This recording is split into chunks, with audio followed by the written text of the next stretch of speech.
Hello friends, अपना career channel में आपका स्वागत है। आज की इस वीडियो में जानेंगे साइंस के बायोलॉजी के 50 महत्वपूर्ण प्रश्नों के बारे में जो आपके एग्जाम के पॉइंट ऑफ व्यू से बहुत ज़्यादा इंपॉर्टेंट होने वाला है।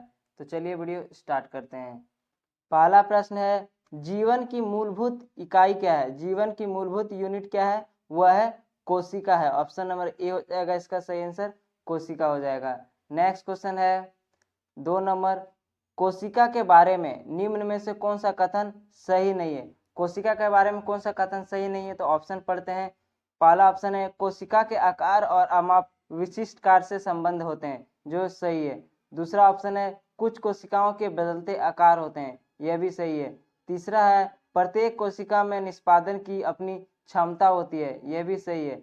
ऑप्शन डी है, सभी देह ऊतकों में एक ही प्रकार की कोशिकाएं विद्यमान है, जो ये गलत है, जो असत्य है, यही हो जाएगा इसका सही आंसर। यानी ऑप्शन नंबर डी हो जाएगा इसका सही आंसर, जो असत्य है। नेक्स्ट क्वेश्चन है 3 नंबर, निम्नलिखित में से कौन सा कोशिकांग पादप कोशिका में पाया जाता है किंतु जंतु कोशिका में नहीं पाया जाता है? निम्न में से कौन सा कोशिकांग पादप कोशिका में पाया जाता है लेकिन जंतु कोशिका में नहीं पाया जाता है? वह है क्लोरोप्लास्ट। ऑप्शन नंबर ए हो जाएगा इसका सही आंसर, क्लोरोप्लास्ट, जो पादप कोशिका में पाया जाता है परंतु जंतु कोशिका में नहीं पाया जाता है। नेक्स्ट क्वेश्चन 4 नंबर है, कोशिका का जीवित अंश जीव द्रव्य यानी फोटोप्लाज्म कहलाता है। यह किससे बना होता है? बोला कोशिका का जीवित अंश जीव द्रव्य कहलाता है। वह किसका बना होता है? वह बना होता है कोशिका द्रव्य, केंद्रक द्रव्य और अन्य कोशिकांग, यानी ऑप्शन नंबर डी हो जाएगा इसका सही आंसर। नेक्स्ट क्वेश्चन है 5 नंबर, 80% से अधिक कोशिका यानी सेल में पाया जाने वाला पदार्थ है।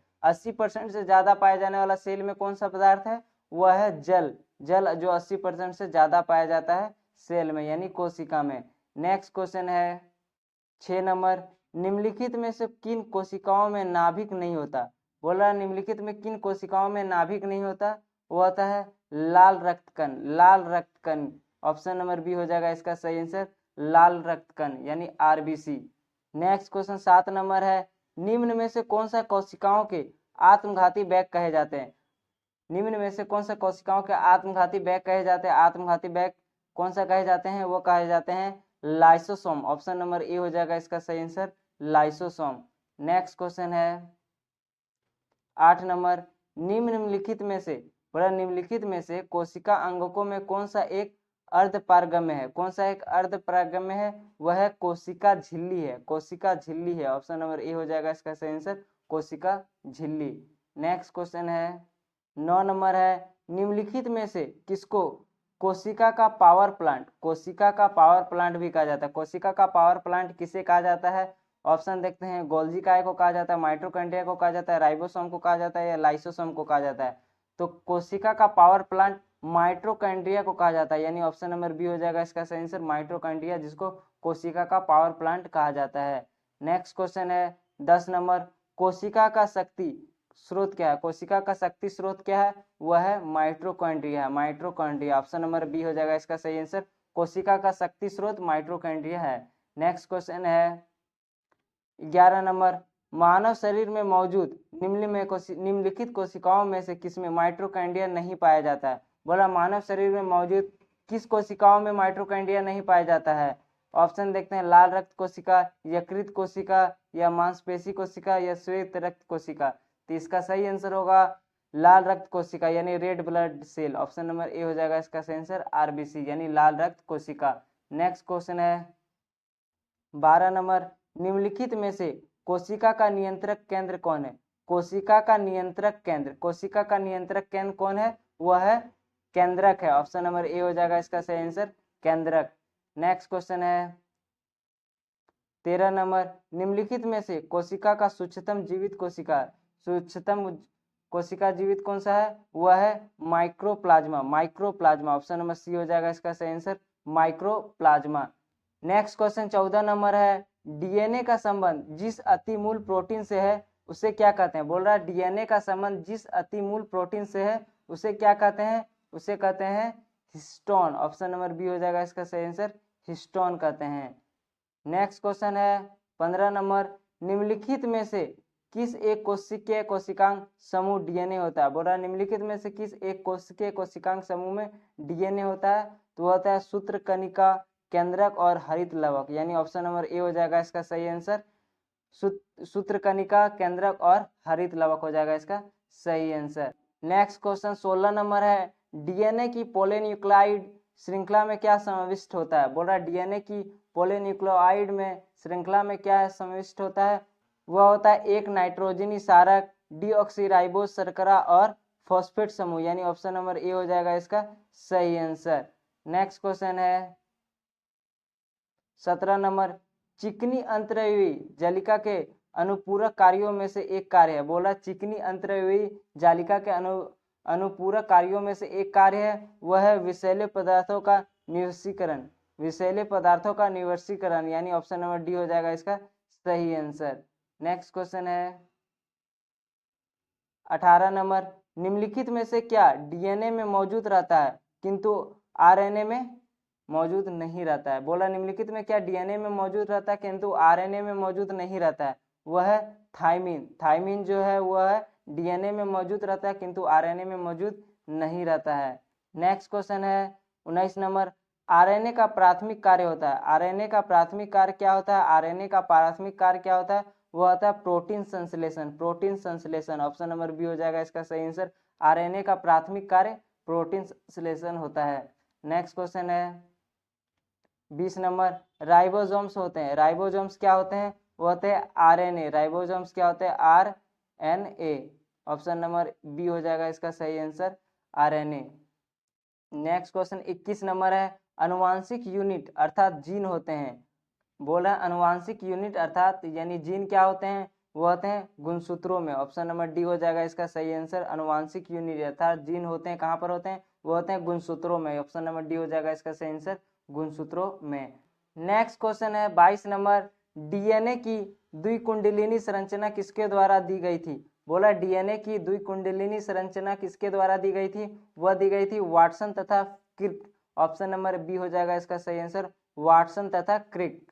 नेक्स्ट क्वेश्चन है 23 नंबर, सबसे पहले डीएनए को अलग किसने किया था? सबसे पहले डीएनए को अलग किसने किया था?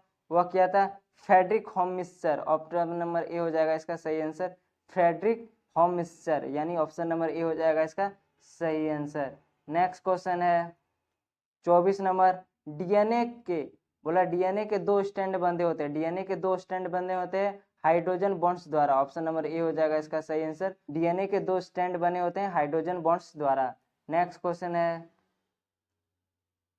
25 नंबर, डीएनए के एक तत्वगुच्छ स्टैंड में आरएनए अनुवांशिक सूचना के प्रतिरूपण की प्रक्रिया क्या कहलाती है? बोल रहा है कि डीएनए के एक तत्वगुच्छ यानी स्टैंड से आरएनए में अनुवांशिक सूचना के प्रतिरूपण की प्रक्रिया क्या कहलाती है? वह कहलाती है अनुलेखन। ऑप्शन नंबर बी हो जाएगा इसका सही आंसर, अनुलेखन। नेक्स्ट क्वेश्चन है 26 नंबर, प्रयोगशाला में सर्वप्रथम डीएनए का संश्लेषण किसने किया था? बोल रहा प्रयोगशाला में सर्वप्रथम डीएनए का संश्लेषण किसने किया था? वह किया था खुराना ने। ऑप्शन नंबर बी हो जाएगा इसका सही आंसर, खुराना ने। नेक्स्ट क्वेश्चन है 27 नंबर, डीएनए अंगुली छाप का प्रयोग किसके पहचान के लिए किया जाता है? बोल रहा है कि डीएनए अंगुली छाप का प्रयोग किसकी पहचान के लिए किया जाता है? इसका सही आंसर होगा उपयुक्त सभी, यानी माता पिता, बलात्कारी और चोर, ये सभी हो जाएगा इसका सही आंसर। ऑप्शन नंबर डी हो जाएगा इसका सही आंसर। नेक्स्ट क्वेश्चन है 28 नंबर, जीव कोशिकाओं में अनुवांशिक लक्षणों के नियंत्रण में निम्नलिखित में से कौन सा उत्तरदायी है? बोला जीव कोशिकाओं के अनुवांशिक लक्षणों के नियंत्रण में निम्नलिखित में कौन सा उत्तरदायी है? तो वह है डीएनए उत्तरदायी है। ऑप्शन नंबर डी हो जाएगा इसका सही आंसर, डीएनए। नेक्स्ट क्वेश्चन है 29 नंबर, पुरुषों में बोला पुरुष में पुरुषत्व के कौन सा गुणसूत्री संयोजन उत्तरदायी है? तो इसका सही आंसर होगा XY। ऑप्शन नंबर डी हो जाएगा इसका सही आंसर, XY। नेक्स्ट क्वेश्चन है 30 नंबर, मनुष्य में कौन सा क्रोमोसोम के मिलने से बालक का जन्म होता है? बोला मनुष्य के कौन सा क्रोमोसोम मिलने से बालक का जन्म होता है? तो वह है पुरुष का Y और स्त्री का X, यानी ऑप्शन नंबर सी हो जाएगा इसका सही आंसर, पुरुषों का Y और स्त्री का X के क्रोमोसोम मिलने से बालक का जन्म होता है। नेक्स्ट क्वेश्चन है 31 नंबर, शरीर में लगी चोट की मरम्मत के लिए किस प्रकार के सेल विभाजन का प्रयोग किया जाता है? बोला शरीर में लगी चोट की मरम्मत के लिए किस प्रकार के सेल का विभाजन का प्रयोग किया जाता है? वह किया जाता है केवल समसूत्रण। ऑप्शन नंबर ए हो जाएगा इसका सही आंसर, केवल समसूत्रण। नेक्स्ट क्वेश्चन 32 नंबर है, गुणसूत्रों की आकृति विज्ञान की अच्छी तरह से अध्ययन किससे किया जा सकता है? बोल रहा है कि गुणसूत्रों की आकृति विज्ञान का अच्छी तरह से अध्ययन किससे किया जा सकता है? वह किया जा सकता है मध्यावस्था, यानी ऑप्शन नंबर सी हो जाएगा इसका सही आंसर, मध्यावस्था।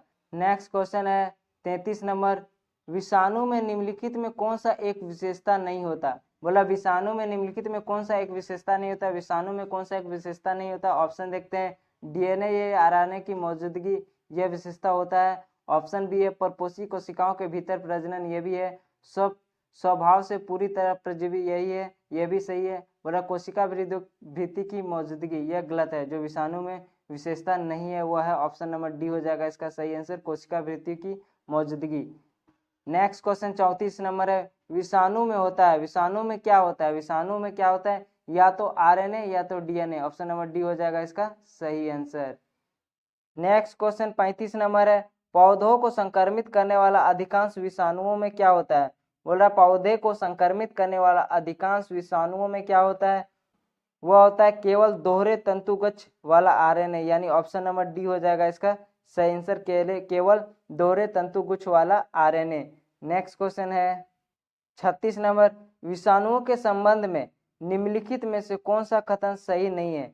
बोल रहा विषाणुओं के संबंध में कौन सा कथन सही नहीं है? ऑप्शन देखते हैं, प्रजनन के लिए विषाणुओं को जीवित कोशिकाओं की जरूरत होती है, यह सही है। ऑप्शन बी है परपोषी के बाहर विषाणु रासायनिक पदार्थों के समान होते हैं, यह भी सही है। ऑप्शन सी है प्रकाश संश्लेषण के माध्यम से विषाणु अपने आहार का संश्लेषण करते हैं, यह गलत है। जो असत्य है यह सही नहीं है, यानी ऑप्शन नंबर सी हो जाएगा इसका सही आंसर, जो कथन सत्य नहीं है विषाणु के संबंध में। ऑप्शन नंबर सी हो जाएगा इसका सही आंसर। ऑप्शन डी है सभी विषाणु परजीवी होते हैं, जो ये भी सही है। नेक्स्ट क्वेश्चन है 37 नंबर, निम्नलिखित में से सर्वप्रथम किस वायरस की खोज हुई थी? बोला सर्वप्रथम किस वायरस की खोज हुई थी? वह हुई थी टीएमवी। ऑप्शन नंबर सी हो जाएगा इसका सही आंसर, टीएमवी। नेक्स्ट क्वेश्चन है 38 नंबर, एड्स मानव प्रतिरक्षाहीनता विषाणु एचआईवी के द्वारा होता है। जो बोल रहा है एड्स मानव प्रतिरक्षाहीनता विषाणु एचआईवी के द्वारा होता है, जो है वह है retro virus. Option number A हो जाएगा इसका सही answer, retro virus. Option number A हो जाएगा इसका सही answer, retro virus. Next question है 39 नंबर, जंतुओं में होने वाला फूड एंड माउथ रोग किसके कारण उत्पन्न होती है? वह होती है विषाणु द्वारा। ऑप्शन नंबर डी हो जाएगा इसका सही आंसर, विषाणु द्वारा। नेक्स्ट क्वेश्चन है 40 नंबर है, इबोला क्या है? इबोला एक वायरस है। ऑप्शन नंबर ए हो जाएगा इसका सही आंसर, इबोला एक वायरस है। नेक्स्ट क्वेश्चन है 41 नंबर, दूध से दही के रूप में जमने का कारण है। दूध के दही के जमने का क्या कारण है? वह है लैक्टोबैलिसस। ऑप्शन नंबर सी हो जाएगा इसका सही आंसर, लैक्टोबैलिसस। नेक्स्ट क्वेश्चन है 42 नंबर, निम्नलिखित में कौन सा नाइट्रोजन फिक्सिंग बैक्टीरिया है? नाइट्रोजन फिक्सिंग बैक्टीरिया कौन सा है? वह है राइजोबियम। ऑप्शन नंबर बी हो जाएगा इसका सही आंसर, राइजोबियम। नेक्स्ट क्वेश्चन है 43 नंबर, नाइट्रोजन स्थिरीकरण जीवाणु किस पौधे की जड़ के साथ संयोजन करते हैं? बोल रहा नाइट्रोजन स्थिरीकरण जीवाणु किस पौधे की जड़ के साथ संयोजन करते हैं? वो करते हैं दाले के साथ। ऑप्शन नंबर ए हो जाएगा इसका सही आंसर। नेक्स्ट क्वेश्चन है 44 नंबर, फलीदार पादपों की जड़ों में उपस्थित गांठों में पाए जाने वाला नत्रजन स्थिरीकरण जीवाणु है। बोल रहा फलीदार पादपों की जड़ों में उपस्थित गांठों में पाए जाने वाला नत्रजन स्थिरीकरण जीवाणु है, वह है सहजीवी। ऑप्शन नंबर सी हो जाएगा इसका सही आंसर, सहजीवी। नेक्स्ट क्वेश्चन है 45 नंबर, अनुवांशिक हेरफेर द्वारा प्राकृतिक प्रतीकों से विकसित जीवाणुओं का कौन सा जीवाणु विभेद समुद्र में बिखरे तेल का निवारण करने के लिए उपयोग में लाया जा सकता है? नेक्स्ट क्वेश्चन है 46 नंबर, प्रशीतन यानी रेफ्रिजरेशन खाद्य परिसंचरण में मदद करता है। बोल रहा है प्रशीतन यानी रेफ्रिजरेशन जो है खाद्य परिरक्षण में मदद करता है, वह करता है जैव रासायनिक अभिक्रियाओं की दर को कम करता है। ऑप्शन नंबर बी हो जाएगा इसका सही आंसर, जैव रासायनिक अभिक्रिया को दर को कम करता है। नेक्स्ट क्वेश्चन है 47 नंबर, अवायवीय स्थिति में जैविक पदार्थ के जीवाणुओं का अपघटन को क्या कहते हैं? बोला अवायवीय स्थिति में जैविक पदार्थ के जीवाणुओं के अपघटन को क्या कहते हैं? वह कहते हैं किण्वीकरण। ऑप्शन नंबर ए हो जाएगा इसका सही आंसर, किण्वीकरण। नेक्स्ट क्वेश्चन है 48 नंबर, जीवों के निम्नलिखित प्रकारों में छत्रक के संबंध है। मतलब जीवों के निम्नलिखित प्रकारों में छत्रक किससे संबंध है? वह संबंध है कवक से। ऑप्शन नंबर सी हो जाएगा इसका सही आंसर, कवक से। नेक्स्ट क्वेश्चन है 49 नंबर, सामान्य खाद्य छत्रक, सामान्य खाद्य छत्रक जिसको मशरूम कहते हैं, वह क्या होता है? मशरूम क्या होता है? ऑप्शन देखते हैं। ऑप्शन ए है कवक के बीजाणुओं का पुंज होता है। ऑप्शन बी है कवक जंतु का प्रकार होता है। ऑप्शन सी है कसकर ठसाठस भरे कवक जाल होता है। या ऑप्शन डी होता है अलैंगिक बीजाणु पैदा करने वाला एक प्रयुक्त संरचना होता है। तो मशरूम होता है कसकर ठसाठस भरे कवक जाल होता है, यानी ऑप्शन नंबर सी हो जाएगा इसका सही आंसर। और लास्ट 50 नंबर प्रश्न है, यीस्ट मिलाने पर गूथे हुए आटे के उठने का क्या कारण है? बोल रहा है यीस्ट मिलाने पर गूथे हुए आटे का उठने का क्या कारण है? ऑप्शन देखते हैं, ताप में वृद्धि है, दरमियान के परिमाण में वृद्धि है, यीस्ट कोशिकाओं की संख्या में वृद्धि है, या कार्बन डाइऑक्साइड गैस का निर्मोचन है। इसका आंसर जानने से पहले आपको ये वीडियो पसंद आई होगी तो वीडियो को लाइक करें और इसी तरह के वीडियो पाने के लिए हमारे चैनल को सब्सक्राइब कर लें। तो इसका सही आंसर होगा कार्बन डाइऑक्साइड गैस का निर्मोचन। ऑप्शन नंबर डी हो जाएगा इसका सही आंसर। ईस्ट जो मिलाते हैं वह गूथे हुए आटे को उठने में मदद का कारण है, वह है कार्बन डाइऑक्साइड के गैस का निर्मोचन, यानी ऑप्शन नंबर डी हो जाएगा इसका सही आंसर।